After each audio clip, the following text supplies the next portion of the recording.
नमस्कार दोस्तों, मेरा नाम है चित्रांश। ग्रोप स्टडी में आपका स्वागत है। आज से हम बायोग्राफीज़ के वीडियो लेक्चर स्टार्ट करेंगे, जिससे आपको एग्ज़ाम पॉइंट ऑफ व्यू से काफ़ी हेल्प करेंगे। हम आज बात करेंगे भगवान बुद्ध की, एक ऐसे आध्यात्मिक इंसान जिन्होंने अपने पूरे जीवन का सार बदल दिया और एक रिलीजन की स्थापना कर दी जिसका नाम था बुद्धिस्ट रिलीजन। आज हम क्या पढ़ेंगे, पहले हम ये देखेंगे। सबसे पहले हम बुद्ध के परिचय के बारे में बताएंगे, फिर उनके आरंभिक जीवन के बारे में, फिर उनके लाइफ चेंजिंग मूवमेंट्स के बारे में, फिर उनके एसेसिटिज्म यानी उनके त्याग के बारे में, फिर उन्होंने ज्ञान की प्राप्ति कैसे करी, एनलाइटमेंट, फिर उनकी मृत्यु, डेथ, फिर उनके बुद्धिस्ट काउंसिल जो एग्जाम पॉइंट ऑफ व्यू से इंपॉर्टेंट होंगे, और अंत में कुछ पॉइंट्स जो आपके एग्जाम पॉइंट ऑफ व्यू से काफ़ी इंपॉर्टेंट होंगे। बात करते हैं गौतम बुद्ध की। गौतम बुद्ध का जन्म नेपाल के लुम्बिनी शहर में हुआ 563 बीसी में। इनका बचपन का नाम सिद्धार्थ था। इनकी माता का नाम रानी माया देवी और पिता का नाम राजा शुद्धोधन था। यह कपिलावस्तु में बड़े हुए। बताया जाता है कि गौतम बुद्ध का जन्म पूर्णिमा वाले दिन हुआ, यानी कि बुद्ध पूर्णिमा के दिन, जो नेपाल, बांग्लादेश और भारत में मनाया जाता है। इनके आरंभिक जीवन के बारे में बात करेंगे। इनकी 16 साल की उम्र में शादी हो गई थी यशोधरा नाम की लड़की से। फिर इनको एक लड़का हुआ राहुला। इन्होंने अपनी फैमिली के साथ 29 साल कपिलावस्तु में ही बिताए। बात करते हैं इनके जीवन में चेंज कब आया और कैसे आया। एक बार की बात है, राजा सिद्धार्थ अपने सारथी के साथ अपने फादर के किंगडम में घूमने के लिए निकले कि वहाँ के लोग कैसे रहते हैं और उनका जीवन यापन कैसा चल रहा है। रास्ते में उन्हें एक बूढ़ा व्यक्ति, एक बीमार व्यक्ति और एक लाश मिली। तो उन्होंने सारथी से पूछा, तो सारथी ने उन्हें बताया कि यही जीवन की सत्य है, इंसान बीमार होगा, फिर बूढ़ा होगा और अंत में मृत्यु को प्राप्त हो जाएगा। इस स्थिति से उनके दिमाग पर गहरा प्रभाव पड़ा और उन्हें रियलाइज हुआ कि जीवन का असली सत्य यही है, यानी कि यही एक बार इंसान जब बीमार होगा और फिर बूढ़ा होगा और अंत में मृत्यु को प्राप्त हो जाएगा। यह हर किसी इंसान के साथ होगा, यही असली सत्य है।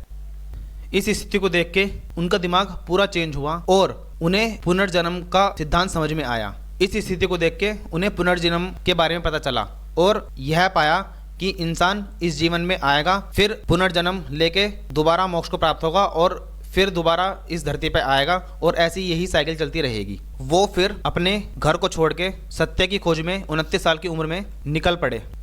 बात करते हैं उनके त्याग के बारे में। जैसे कि मैंने बोला, 29 साल की उम्र में उन्होंने अपने घर छोड़ दिया, अपने फैमिली को छोड़ दिया और अपने साथी चन्ना के साथ और घोड़े कंथके के साथ वो सत्य की राह पर निकल पड़े। बताया जाता है कि उस वक्त के मगध के राजा बिंबिसार ने उन्हें एक गांव सौंपने के लिए भी कहा था, लेकिन उन्होंने मना कर दिया क्योंकि उन्हें सत्य की खोज पर जाना था। सबसे पहले वो राजा ग्रह में 2 योगिक टीचर से मिले जिनका नाम था अलार कलाम और उदाका रामपुत्ता। वो इन दोनों से सेटिस्फाई नहीं हुए और आगे निकल पड़े। बात करते हैं इनके एनलाइटमेंट की। इन्होंने ज्ञान प्राप्ति कब और कैसे की। एक बार की बात है, गौतम बुद्ध तपस्या कर रहे थे तो उन्हें काफ़ी भूख लगी और उनके शरीर में काफ़ी वीकनेस आ गई थी। तो सुजाता नाम की लड़की ने खाने को उन्हें खीर दी और फिर उन्होंने एक बीच का रास्ता अपनाया, यानी कि एक मिडल वे, यानी कि जिससे तुम सत्य को प्राप्त कर सकते हो। उन्होंने नोबल 8 फोल्ड पास बताए। इन पाथ को अपना के तुम सत्य की राह पर जा सकते हो और मोक्ष को प्राप्त कर सकते हो। उसको कहा गया धम्मचक्र परिवर्तन। फिर गौतम ने 49 दिन तक तपस्या करी एक बोधि ट्री के नीचे बोध गया में, और अंत में 35 साल की उम्र में उन्हें एनलाइटमेंट प्राप्त हुई और वो बुद्धा कहलाए। बात करते हैं इनकी मृत्यु की। इनकी मृत्यु कुशीनगर में 80 साल की उम्र में 483 बीसी में हुई।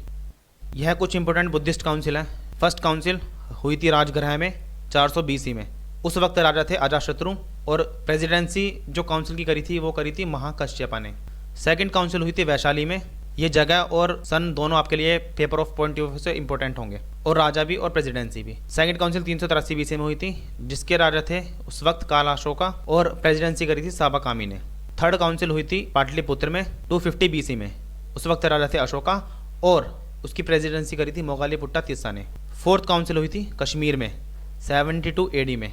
उस वक्त राजा थे कनिष्का और प्रेसिडेंसी करी थी वसुमित्रा ने। यह कुछ इंपॉर्टेंट पॉइंट है जो आपके पेपर पॉइंट ऑफ व्यू से इंपॉर्टेंट होंगे।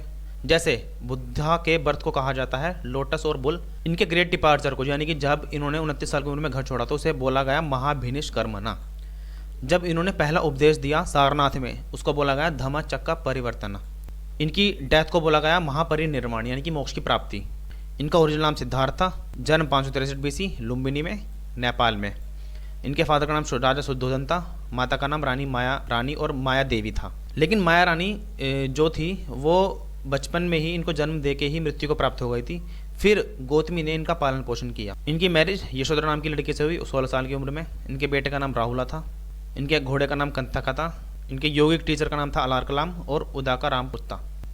इन्होंने घर को छोड़ा 29 साल की उम्र में और 6 साल बाद एनलाइटमेंट ली, यानी कि 35 साल की उम्र में एक बोधि ट्री के नीचे बोध गया, बिहार में। इन्होंने पहला उपदेश सारनाथ में दिया और इनकी मृत्यु 483 BC में कुशीनगर में 80 साल की उम्र में हो गई। धन्यवाद। आपको ये वीडियो कैसी लगी आप कमेंट कर सकते हैं और चैनल को लाइक करें, सब्सक्राइब करें और शेयर करें और बेल आइकन को दबाना ना भूलें। Thank you.